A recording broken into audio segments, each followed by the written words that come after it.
Hey everyone, today we're going to talk about God as creator and sustainer.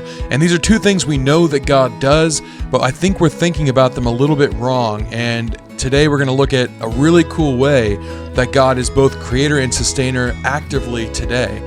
And first I want to start off by I know we know this as Christians, we've studied the Bible, creator and sustainer are titles we know that apply to God, but I just want to make the fact absolutely plain, absolutely clear from Scripture, just by going to one passage. There's a lot we could go to that point to this, but in Colossians chapter 1, Paul says this: He is the image, this is speaking of Jesus Christ, He is the image of the invisible God, the firstborn of all creation. For by him all things were created, in heaven and on earth, visible and invisible, whether thrones or dominions or rulers or authorities, all things were created through him and for him, and he is before all things, and in him all things hold together. Now, I want to make a real quick comment because some people have a problem with this firstborn of all creation thing that Paul's got going on here, and they think it must mean that Christ was created. It absolutely doesn't mean this. If you take that interpretation, I'm not going to fight you on it, but it's pretty clear what's being talked about here. If you look at the verse in context of what the verse is trying to say, as well as the cultural context of when it's being said. So the firstborn, it does not necessarily mean the first one out of the womb. It doesn't necessarily mean the oldest. It means who is in a position of inheritance. And this makes sense with the context of the verse and the cultural context as well. Think about people like Jacob. He was second out of the womb. He wasn't the oldest child, and yet he received the inheritance. He was the firstborn in that way. It could also be a servant at this time. If you didn't have any sons, it could be your servant. Or if your sons went wayward and kind of went off track, you could make your servant the firstborn or the inheritor of all of your possessions.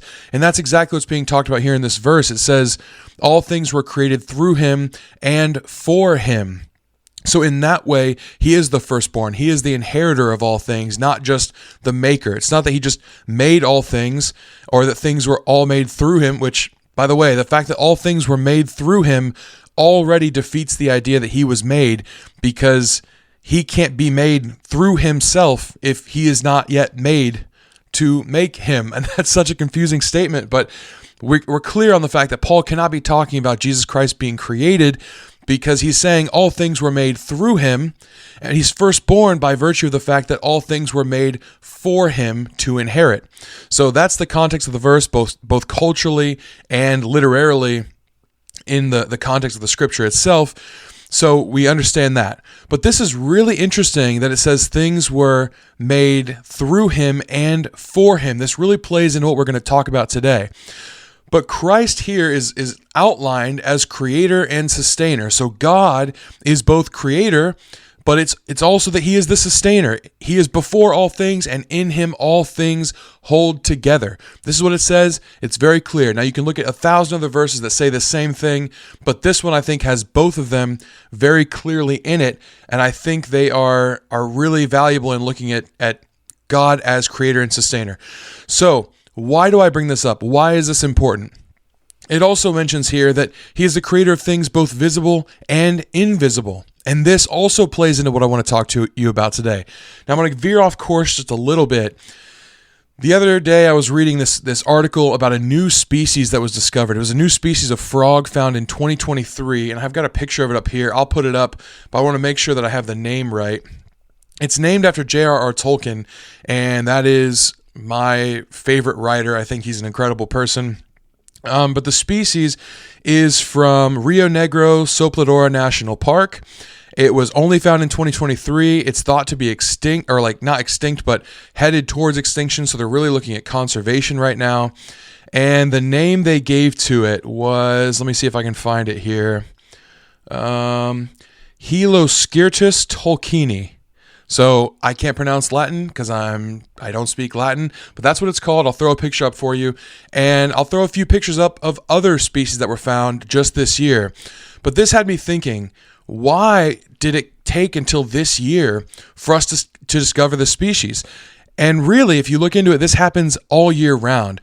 Every single year, they find about 18,000 new species on average. And typically these are like insects or water creatures or amphibians like the frog we have here. There's salamanders and newts, things like that they'll discover on occasion. And they typically come from places that we just need to explore more, like the ocean. There's so much of the ocean we have yet to cover. We've been deeper into space than we have into our own ocean in certain cases. So there's a lot to discover in there. The rainforest, there's a lot of diversity in the rainforest. And so the farther we dive into those territories, the more we're going to discover. So every year, 18,000 on average new species are found. And this had me thinking about God as a creator, because some of these species have been around for a long time and we're just now finding them. And some of them are relatively new species. One species crosses with a different one that we didn't expect. And then boom, there's a new population of a new class system of species that we've not discovered before. Now, admittedly, you're going to find new types of things, right? New types of frogs, new types of spiders, beetles, fish, whatever. You're not going to find something necessarily that we've never ever seen before at the class level, right? Or the kingdom level or anything, if you want to go into the scientific classifications. These are just new types of species, and yet it shows us that there's so much to this world that still we've not been able to dive fully into. So there's still wonders, there's still mysteries to explore. And this makes me think of God as creator, not because, obviously he's made things so diverse or with the ability to grow in diversity, and that's fantastic and amazing, but also in sustaining. He has propagated new species as time has gone on, or he's at least overseen that, right? Just like it talks about in Colossians. It doesn't just say that he's making things every single day, but all things hold together in him. And so the processes that he's laid out allow for this kind of diversity. And so we need to remember that he is creator all the time. His work of creator did not stop on day 7 when he instituted the Sabbath day. He's creating constantly by virtue of the processes that he set up, by virtue of his oversight over all things. He is sustainer over all things, meaning some species rise up and work with other species to make new species, and some die out, and he's kind of overseeing all of creation right now. And in him, all of this is happening. It's not necessarily random. It's all with his oversight. And of course, he allows some random things to happen as well. But even in his allowance of those things, he acts as sustainer. And I just think that this is an incredible thing. But it begs the question, because often I think of God as creator and sustainer as it relates to me. He created the earth and all that is in it for humanity. And in part, this is true. I do believe this. And he sustains all things for humanity. Again, in part, I do think this is true.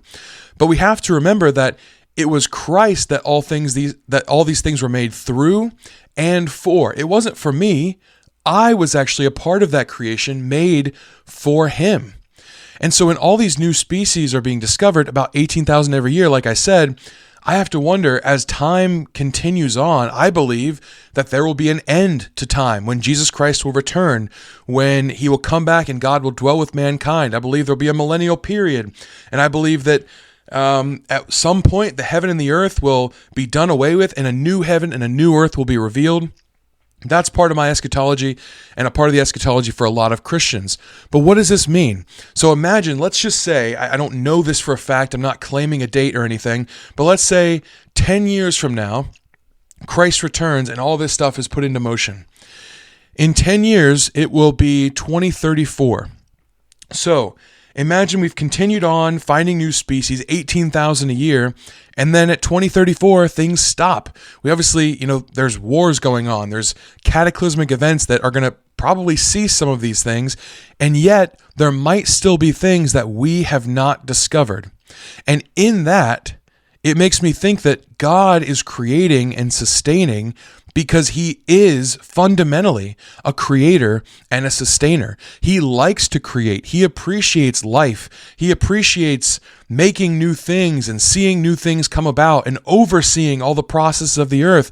That's something he actually must, to some level, enjoy because it's part of who he is. It's not just that he is a creator because he likes to create things for me. He's a creator because he's creating things for himself. And so there are things visible that I get to see and I get to appreciate in all of creation, but there are also things invisible, yet to be discovered, yet to be learned, that he has made that could just be for himself to enjoy. And yes, if we come across it, it's not that he wouldn't allow it, but I think there's a beauty in this idea that God has made some things just for him. maybe to share with us at a later time, maybe to have us discover at a later time, maybe to show us when he comes back the depth of his creation that we haven't seen yet. But in this, I need to remember that God is so much bigger than I am, so much bigger than all of us. He did not necessarily make creation just for us, though we do get to enjoy it and benefit from all of it, but he made it for himself. Because it says here, all things were created through him and for him. So this isn't just for us. This isn't just for you or me. This is for God. And we need to remember that while we get to enjoy creation, we're also a part of that creation that is blessed to have been made through him. But we need to also remember that we were made for him and act accordingly.